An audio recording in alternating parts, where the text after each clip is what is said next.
Bienvenue dans l'essentiel du dessous des cartes. On commence par prendre la direction de Pékin et ses milliers de délégués du Parti communiste chinois réunis pour la session annuelle de l'Assemblée nationale populaire. Voici Li Qiang, le Premier ministre de Xi Jinping, qui a confirmé un déficit budgétaire chinois qui se creuse à 4% du PIB. En revanche, le pays annonce un objectif de croissance d'environ 5% pour 2025, discutable selon certains experts, car la Chine connaît une mauvaise passe économique, et ce d'autant plus dans le contexte du retour de Trump à la Maison-Blanche. En effet, Trump a fait passer de 10 à 20% les droits de douane pour l'intégralité des produits importés de Chine. Alors Pékin riposte avec une première série de taxes allant jusqu'à 15% sur des produits agricoles américains, notamment sur le blé, le porc et le soja.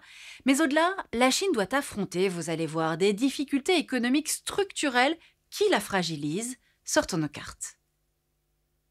Et on commence par prendre la direction de Jurong, dans la province du Jiangsu.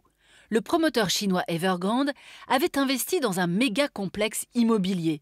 Mais c'est devenu aujourd'hui une ville fantôme, voyons pourquoi. Encouragés par des prêts bancaires, les programmes de gigantesques complexes immobiliers se sont multipliés partout dans le pays.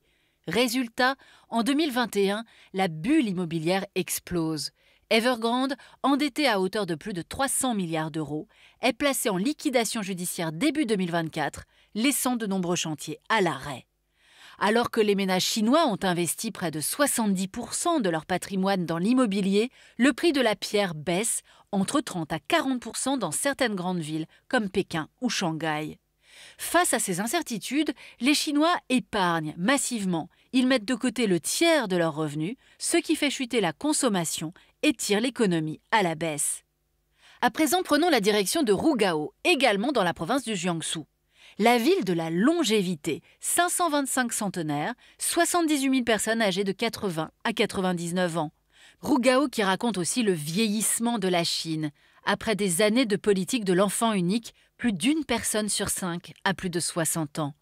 Cela met une forte pression sur un système de santé et de retraite déjà largement insuffisant. Autre conséquence, le manque de main-d'œuvre.